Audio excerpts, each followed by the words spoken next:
प्रभु यीशु मसीह के मधुर एवं प्रिय नाम में आप सबों को शालोम।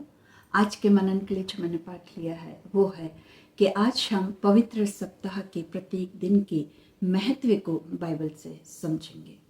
सुप्रियो, पवित्र सप्ताह का जो पहला दिन है उसे खजूर का रविवार भी कहा जाता है और इस दिन हमारे प्रभु यीशु मसीह ने यरूशलेम में विजयी प्रवेश किए थे।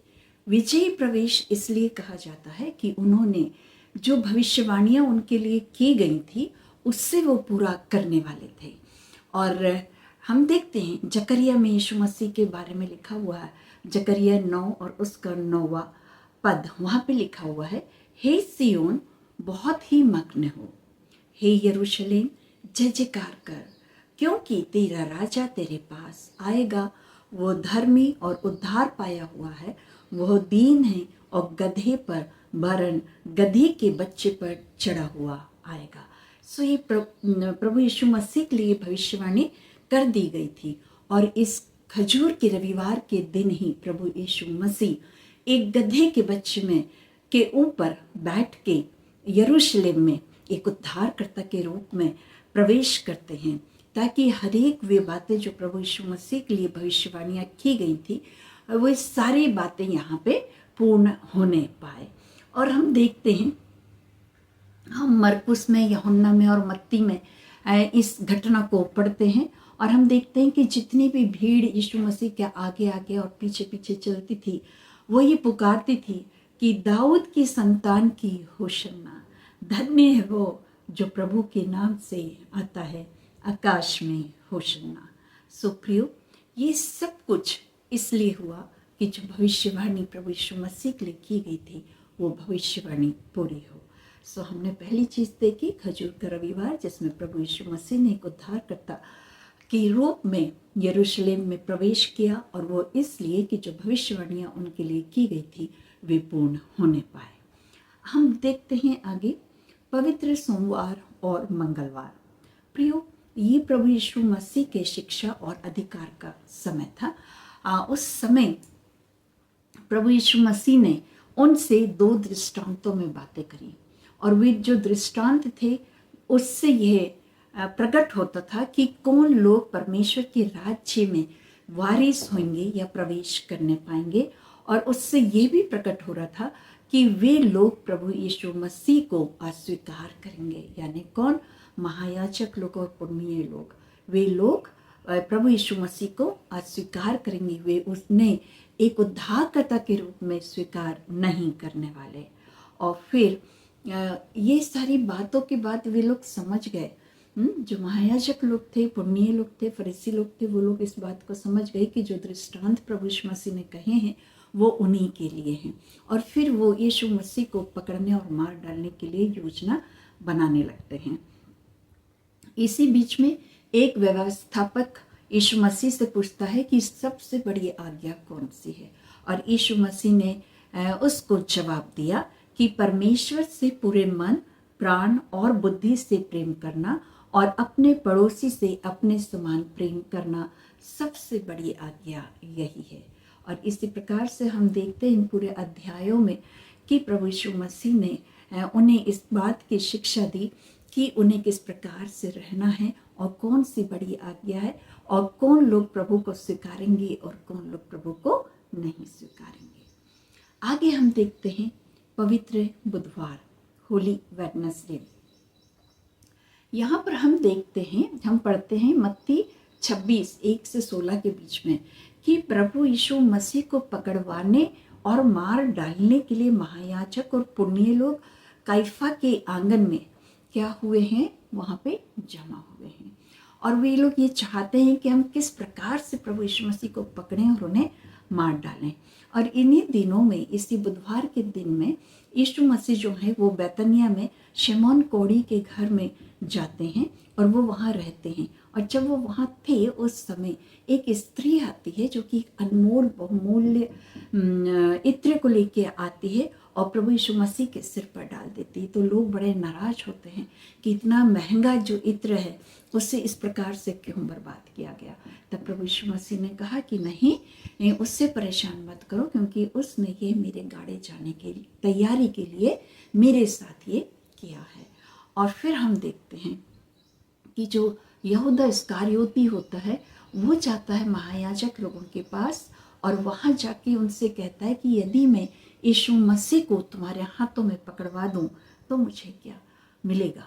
तो उसने उन्हें 30 चांदी के सिक्कों को तौल के उसे दे दिया।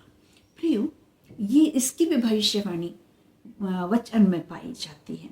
और ये सब घटनाएं जो यहाँ पर हो रही हैं, प्रत्येक घटनाएं प्रभु यीशु मसीह के विषय में पहले से ही बता दी गई थी कि कैसे वो अपनी मृत्यु तक पहुंचेंगे और उनके साथ क्या व्यवहार किया जाएगा।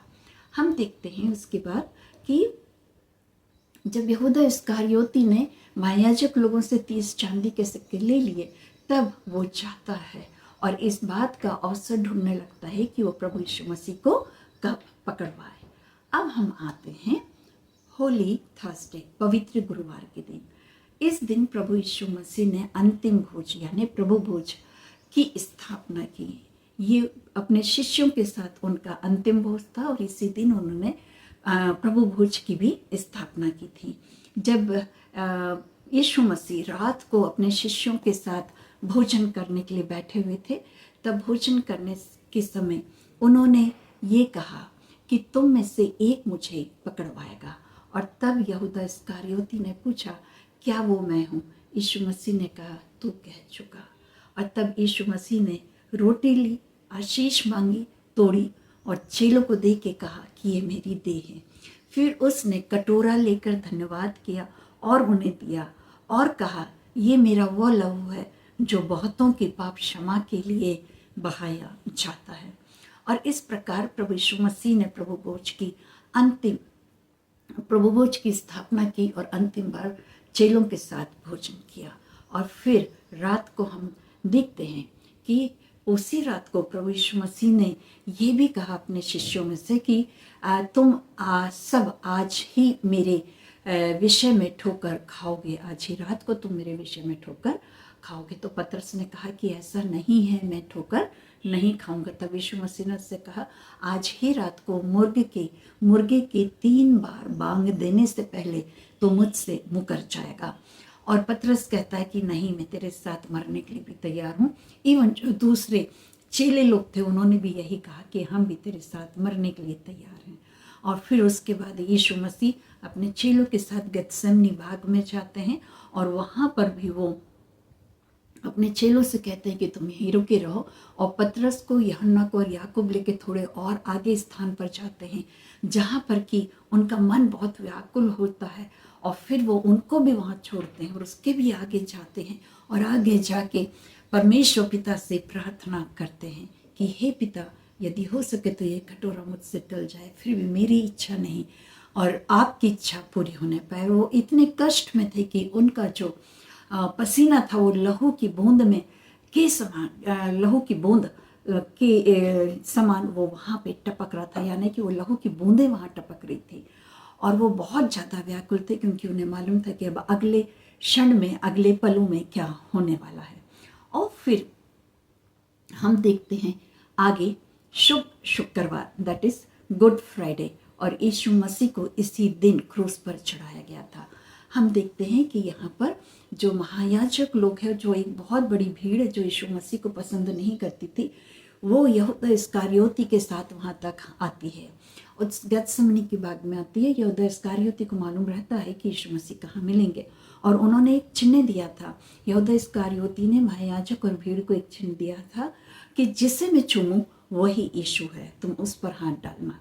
और इसी प्रकार से जब वो वहाँ आता है तब वो यीशु मसीह से कहता है, हे रब्बी नमस्कार, और यीशु मसीह को वो बहुत चूमता है। तब यीशु मसीह उससे कहता है कि जिस काम को करने के लिए तू आया है तो उसे शीघ्र कर ले। और फिर जो भीड़ आई हुई थी, जो महायाजक लोग आए हुए थे, उन्होंने यीशु मसीह को क्या करा, पकड़ लिया, उस पर हाथ डाला। ये सब इसलिए हुआ कि प्रभु यीशु मसीह के विषय में जो कुछ भी भविष्यवाणियाँ की गई थी वे सारी भविष्यवाणियाँ पूरी हो। और फिर भोर होती है। भोर को सब महायाजक लोग और पुण्य लोग यीशु मसीह को मार डालने की सम्मति करके यीशु मसीह को पिलातुस के हाथों में सौंप देते हैं। पिलातुस आज्ञा दे देता है कि यीशु मसीह को क्रूस पे चढ़ाया जाए।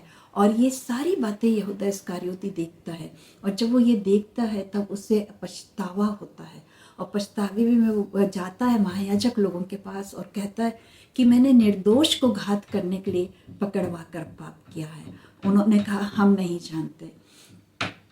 और इस प्रकार जो यहूदा होता है वो वापस चला जाता है, वो पश्चाताप करता है, वो फांसी लगाता है और अपने आप को मार डालता है।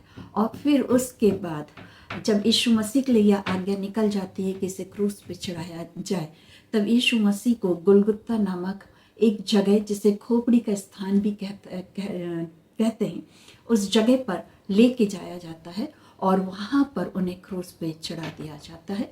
और फिर लगभग 3 घंटा क्रूस पे टंगे रहने के बाद प्रभु यीशु मसीह ने बड़े जोर से चिल्लाकर परमेश्वर पिता से कहा कि मैं अपनी आत्मा तेरे हाथों में सौंपता हूँ, और इस प्रकार वे अपने प्राणों को छोड़ देते हैं। और फिर जो यूसुफ होता है, वहाँ पर एक धनी व्यक्ति था यूसुफ नाम का, वो यीशु मसीह की लाश को, शव को मांगता है पिलातुस के पास जाके, और पिलातुस आज्ञा दे देता है।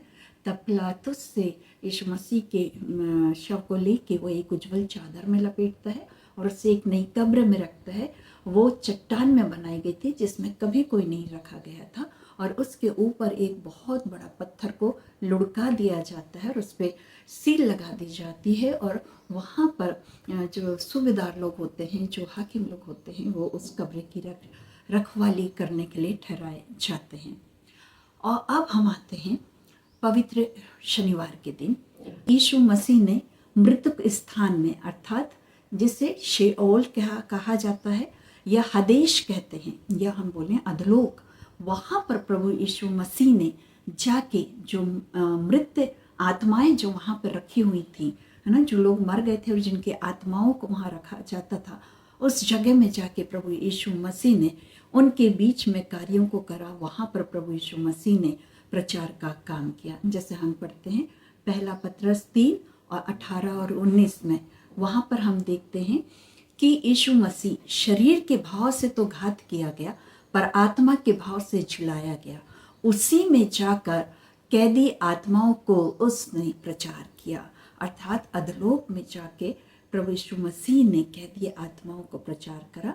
और प्रभु यीशु मसीह ने प्रचार करने के बाद फिर वो हम देखते हैं कि तीसरे दिन प्रभु यीशु मसीह मृतकों में से जी उठे, और वो है ईस्टर संडे, है ना। ईस्टर संडे पवित्र सप्ताह का अंतिम और सर्वाधिक महत्वपूर्ण दिन है, क्योंकि इसमें प्रभु यीशु मसीह पर जितने भी लोग विश्वास करते हैं वो इसी बात पे विश्वास करते हैं कि प्रभु यीशु मसीह हमारे पापों के लिए मरे और क्रूस पे चढ़ाए गए थे, हमारे पापों के लिए मरे, उन्होंने हमारे लिए दंड को भोगा, और फिर वो मारे गए, गाड़े गए, और तीसरे दिन मृतकों में से जी उठे, और सर्वशक्तिमान परमेश्वर यहोवा के पास आज उसकी दाहिनी ओर जाके बैठे हैं।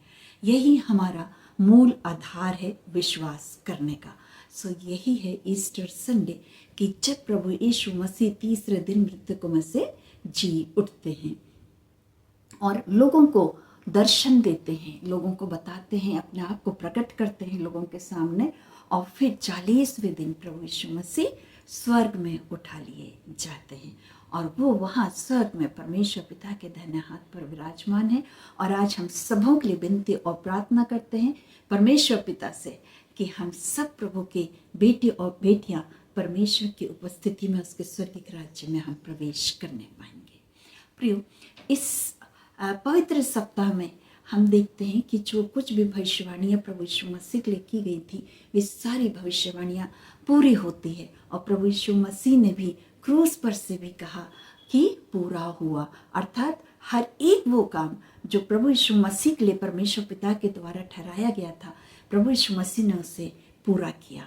सो प्रियो, परमेश्वर पिता इन वचनों के द्वारा हम सबों को आशीषित करे।